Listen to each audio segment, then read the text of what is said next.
Hey y'all, welcome back.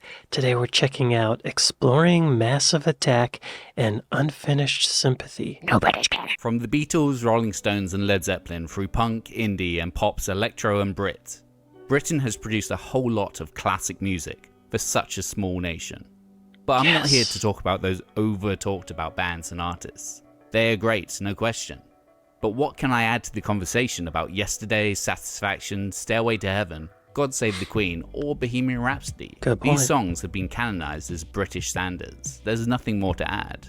This series is going to delve into the stories of classic British songs that are slightly less well known, while looking at all the multiple facets and sounds of British music from the last 60 years.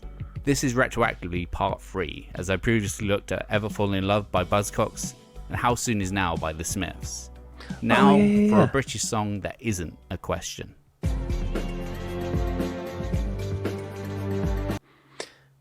Great. I really don't know anything about Massive Attack. I think I recognize the name, but I think it's only through Trash Theory videos. I don't know who they are. I don't know where they're from. I know they're from Britain. That's about it.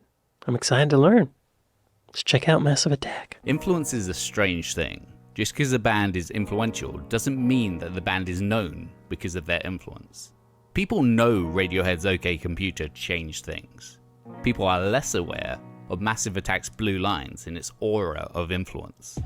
Formed in Bristol in the late 80s, they made it so dance music didn't have to be all about speed, that it could be emotive and chilled. They made serious moves to make hip-hop outside the US a legitimate thing. And most importantly, it made it so hip-hop as a whole could seek to be more introspective in its ideas rather than party hard or political. While overall Massive Attack are more well known for their 98 song, Teardrop, their most important single was 91's Unfinished Sympathy. While its unusual structure and genre fusion are elements that get critics interested, its emotional resonance, its heartbroken vocal, and those sweeping strings have made it resound with listeners since its release. But how did a bunch of, in their words, lazy Bristol twats create one of the most innovative songs of the 90s? Yeah. Okay. First of all, Bristol. I've looked up Bristol before. I think there's a beach there. Is that right? I'm pretty sure that's right. And I'm gonna guess it's southwest of London. I might be thinking of Brighton. I mean, yeah, it's west of London. I actually thought it was down here on the south coast, but it's over by Wales. Yeah. Show me some photos. Statue, a bridge, sunset, fountain, church, cathedral. A fountain and a church. A fountain and a church. A fountain and a church. Christmas, a church. Architecture, church. Oh, art on a bridge. Beautiful. A tower, an arch, a river, a tower, a bridge. A bridge, a church, a river, a tower castle thing? Clock tower castle church. Colorful houses. Ruins. Fountain and a church. Okay. I got Bristol's vibe, I think. At least from photos on Google. What did he say was their best song? Teardrop? Let's check that out before we continue. I just want to hear Massive Attack. Teardrop. Dope. Ooh. I love the drum sound. Harpsichord? Clavinet. Piano. Oh. Okay.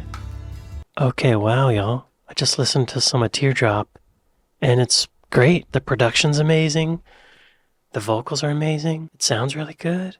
The vocal, the timbre of the vocal reminded me a little bit of Alanis Morissette. Her voice triggered Alanis Morissette, but it's more delicate. It's more nuanced.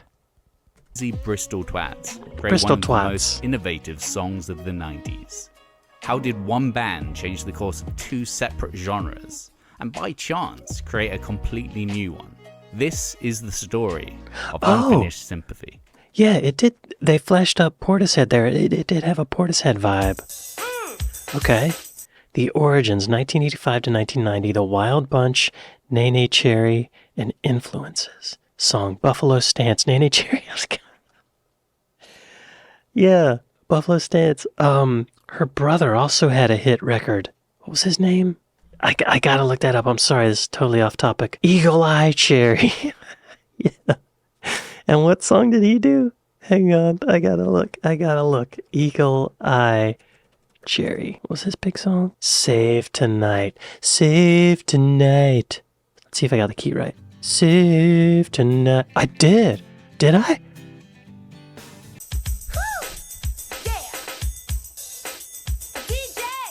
What eventually became Massive Attack was a Bristol-based sound system called the Wild Bunch, formed in the early 80s. A posse of like-minded individuals, musicians, artists, filmmakers, and other creative... Hang on, I got snot crust. Gross, y'all. I apologize. I didn't realize I had snot crust. I filmed like 3 videos and they all had snot crust in them. Okay.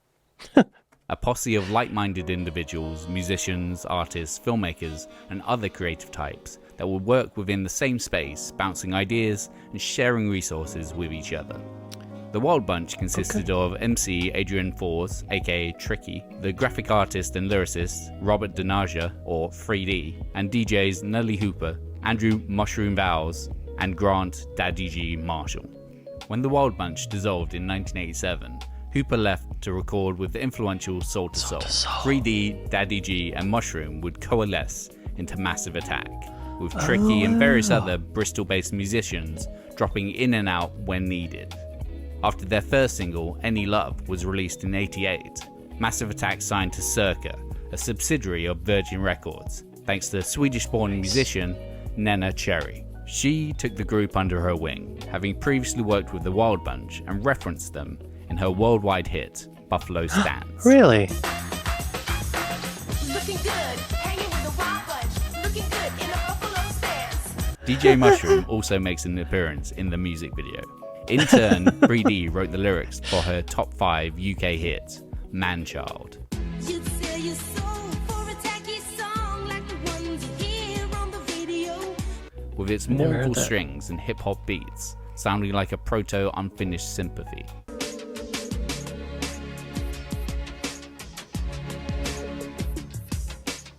She paid the key members of Massive Attack a monthly wage so they could focus and finish their debut album. The recording of Blue Lines would start in 1990 and would take about 8 months. Daddy G told The Observer in 2004, "We were lazy Bristol twats. It was Nene Cherry who kicked our asses and got us in the studio. We recorded a lot at her house, in her baby's room.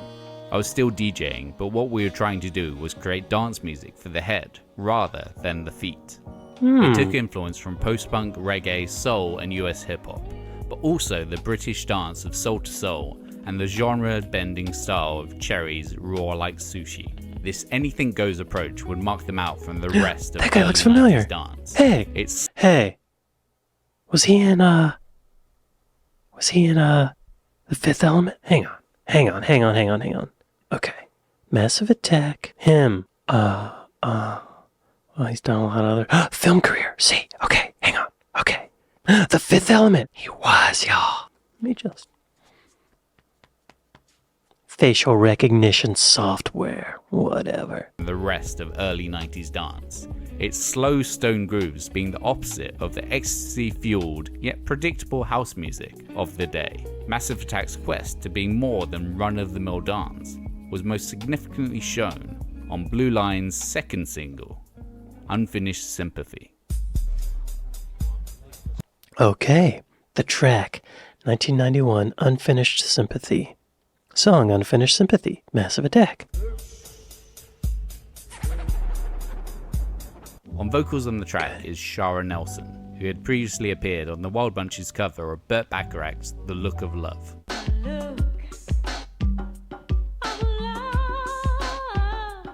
The initial spark of Unfinished Sympathy was created from a melody Nelson was toying with. We were working on a track called It Will Rain, and bits of this other melody came into my mind. I couldn't shake it, so I took a break from recording, had a cup of tea, and stood in the corner and started singing it to myself to see if I could piece it together. Her working title for the song was Kiss and Tell, but the band preferred something more abstract. Yo, that song was written by a cup of tea, I would say. Her working title for the song was Kiss and Tell, but the band preferred something more abstract and dubbed the new piece Unfinished Sympathy, an apparent play on Schubert's Unfinished Symphony. Massive Attack have stated that it was a deconstruction exercise, editing the track until only the most essential elements remained. Ooh. The backbeat consists of two elements. First, the beat, which is sampled from J.J. Johnson's The Parade Strut, off the soundtrack from 70s blaxploitation film Willie Dynamite.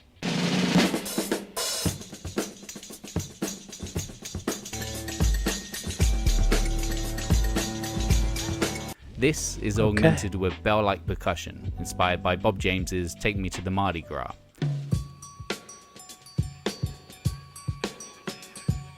A song previously sampled by Run DMC on Peter Piper.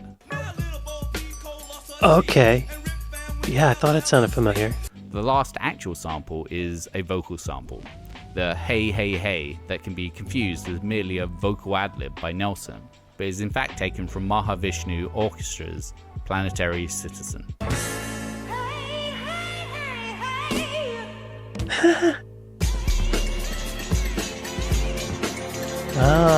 Note that Unfinished Sympathy has neither a traditional bass line nor a chorus. What it has instead is an ever-mounting orchestra swell, recorded live by a 40-piece orchestra in London's Abbey Road Studios, conducted by Will Malone.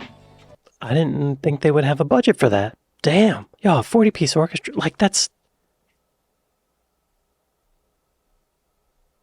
a lot of money per day. That's a lot of money. Despite writing the strings composition, Malone does not have a songwriting credit on the track. Originally, they had tried to fill the gaps with synthesized strings. The synth sounded too tacky, so we thought we may as well use real strings. The orchestra definitely changed the feeling of the song, making it heavier and deeper, with more feeling. They were really good, but it took them about 5 takes to do it, because they were slightly behind the beat. The strings recording was not in the album's budget, so the group had to sell their Mitsubishi Shogun to recoup the cost. What's a Mitsubishi? What? Budget, so the group had to sell their Mitsubishi Shogun. Is that a car or a motorcycle? It's a car. Oh, it's an SUV. Wow. See? I told you. They had to sell a car to hire this orchestra. Wow. The beat. The strings recording was not in the album's budget, so the group had to sell their Mitsubishi Shogun to recoup the I don't think I cost. would have done that. The lyrics are loose. With a narrative being hard to surmise, listeners can interpret whatever they want to the song. But most interpretations come down to some form of heartache, some misunderstanding between Nelson's protagonist and her lover. It doesn't have a chorus, where a song would usually refine its message into a repeated statement of intent. The song, as its title suggests, is unfinished. The orchestral swell that ends the song is in a way an ellipsis, a ... When you're in the midst of a relationship issue, you don't know how it's gonna go. It could be fine, it could be the end. The completed Unfinished Sympathy sounded like nothing else in the dance and hip-hop genre up to this point. As NME put it in their 1991 review of Blue Lines, Unfinished Sympathy drowns you in string-laden emotion, or coming on like in a meeting between latter-day Joy Division and Soul to Soul. Okay, the video, 1991 Unfinished Sympathy. Unfinished Sympathy.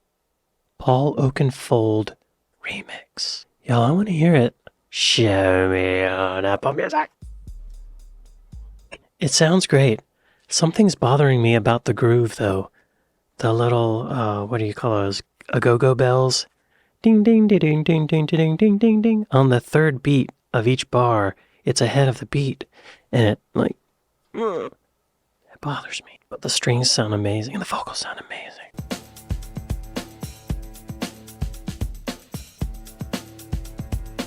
What is almost as iconic as the song itself is the music video that accompanied it.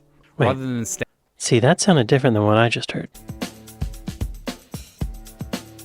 What is almost as iconic as the song itself is the music video that accompanied it. Rather than staying in Bristol, the group shot the video in Los Angeles due to the dank, rain-soaked Britain not having the golden sunshine that would make the video look the way it does. Directed by Bailey Walsh, who was tasked with creating videos for the whole of the Blue Line cycle. Unfinished Sympathy's clip follows Nelson walking down West Pico Boulevard, oblivious to her surroundings. The idea was about kind of, you know, it was very personal in the sense of that thing where you walk down a road and someone's hurt you or you're obsessed with something and you don't notice anything from the moment you kind of set off. So that was the kind of idea. I just wanted this unbroken thought, really, which is why it became one take. Well, It's one take? Oh, I love that. One long take. one-shots had been used throughout the history of cinema. Rarely had they been utilized in music video.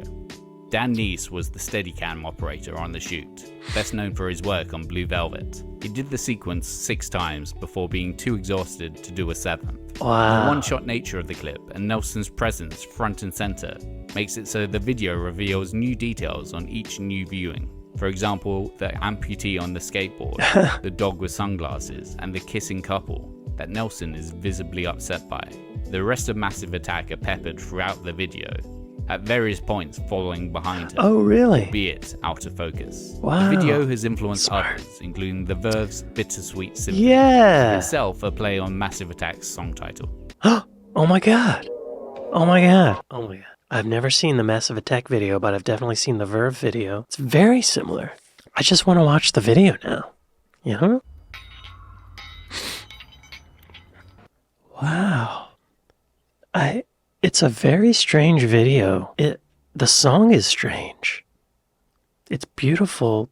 That third beat, that a-go-go bell on the third beat stopped bothering me after the other instruments came in. It's very strange. Hypnotic. I think it's a great idea to make that one take because it's kind of hypnotizing in a way. Wow. Okay, The Legacy, 1992, trip hop, Bjork, and introspective hip hop. Due to the Gulf War happening at the same time, the band chose to remove Attack from their name for this single, believing it might be too violent and could possibly scupper the chances of getting radio airplay. Still, despite their temporary name change, the band were an oddity. Their previous single, Daydreaming, had featured rapping with regional British accents, something that had not been a thing in hip-hop before. Oh, really? We were literally talking in our colloquial Bristol accents, you know, which was kind of, Yeah. at first it was like kind of, bloody hell, listen to those guys. Unfinished Sympathy, with its more soul vocal, made more sense as a pop single, but still had elements of hip-hop and dance.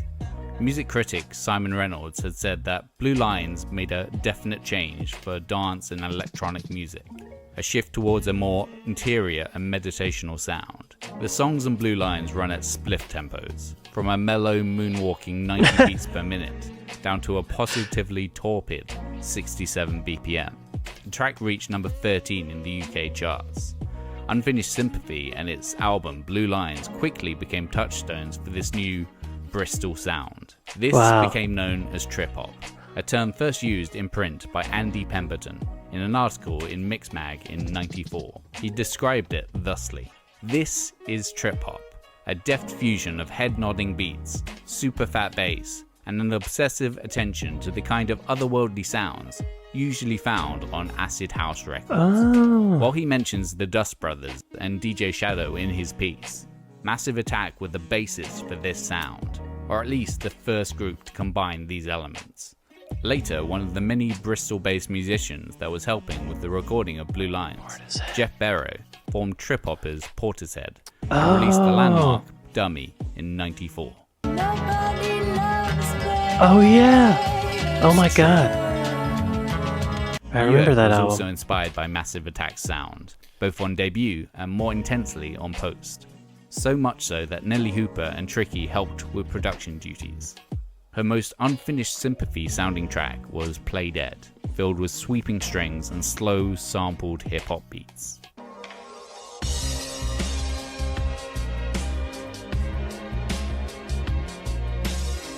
Fatboy Slim wanting to write a dance track that could endure was inspired to create Right Here, Right Now based on the Massive Attack song. I was like, what is it about that tune that makes it so much more emotive and gives it greater depth than most dance music? I listened to it again and was like, it's the strings. It's the strings what done it. I wanted to do something that would last a bit longer than the throwaway stuff I was doing, and the strings was the thing. Okay.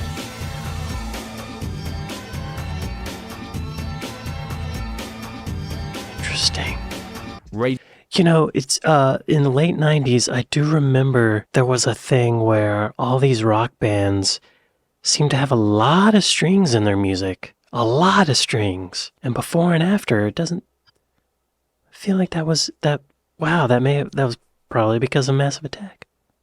What are they going to say about Radiohead? Radiohead, TV on the Radio, and Uncle have also stated Massive Attack's massive importance. As well, Kanye West's 808s and Heartbreak has its origin here. It could even be said that any hip-hop artist that the adjective chill can be applied owe a debt to Massive Attack. Yeah. Even this girl. And while innovation and influence is one side of the music criticism coin, Unfinished Sympathy's bittersweet synthesis of cold mechanical beats and warm human orchestration and vocals made people feel on the dance floor. As groundbreaking and exciting as Ride on Time and Pump Up the Volume had been, they meant nothing lyrically. Never conveyed emotion beyond party. Yeah. As BBC Music stated in 2004, Unfinished Sympathy is one of the most moving pieces of dance music ever, able to soften hearts and excite minds just as keenly as a ballad by Bacharach or a melody by McCartney. That's what Massive Attack brought to the table, and their legion of followers is a testament to how much people were missing that human element within dance music. Yeah. Ultimately, listeners needed that sympathy, finished or otherwise. Holy crap. Thanks for watching. Yeah. What do you think about the new series? What tracks do you think need their own episode? Y'all, be sure to go to Trash Theory and like and subscribe. I had no idea that they were this influential. They started trip hop. That's wild. And the lo-fi hip hop thing, I love that stuff. There's a playlist on YouTube that I listen to all the time. I want to hear... Wow. I had no idea. Portishead? Bjork? I don't know what to say. I'm shocked. I like that the album cover to Blue Lines is red and brown. I listened to a few songs on this, whatever's on Apple Music, and it looks like it's the 2012 remix master, or mix master, so it's not the original release, but it's just been remixed and remastered, and it sounds great. What does Apple Music say? 100 best albums from the first whispers of whistling wind, driving bass lines, and sludgy slow breakbeats. The sound of Massive Attack's 1991 debut is unmistakably theirs. Rooted in the musical culture of Bristol, England, at the turn of the 20th century's final decade, Blue Lines absorbs the port city's sound system vibrations, industrial grit, and post-punk harshness to produce 9 tracks of unsettling nocturnal introspection. That's some flowery writing, but very accurate. Wow, okay. Massive Attack. They're on the list. What happened to them later on? Oh, looks like their third album became their most commercially successful. So the album after Blue Lines, I think. Oh, okay. Teardrop was on that. Sung by Fraser of Cocteau Twins. Oh, really? I love her voice. Oh, y'all, they're still doing it. They're still doing stuff. The group played their first show in 5 years on June 5th, 2024 in Sweden, joined by Elizabeth Fraser, Horace Andy, and Young Fathers. Wow, okay. Great. Anti-war advocacy, human rights. Oh. In May 2024, the group publicly expressed their support to the music acts who had decided to boycott the Great Escape Festival in Brighton and Hove in protest against the event sponsor Barclays and its investments in companies supplying arms that were reportedly used by Israeli military forces in their invasion of the Gaza Strip. Let's not get into that. This is amazing. This was wonderful. Y'all, be sure to go to Trash Theory and like and subscribe. If you made it this far in the video, maybe give me a like and subscribe. And hit that notification bell so you know when all my videos are coming. And I'd like to thank my patrons. I'd like to thank my Buy Me a Coffee folks. Thank y'all for watching this with me, and I'll see you next time. Later.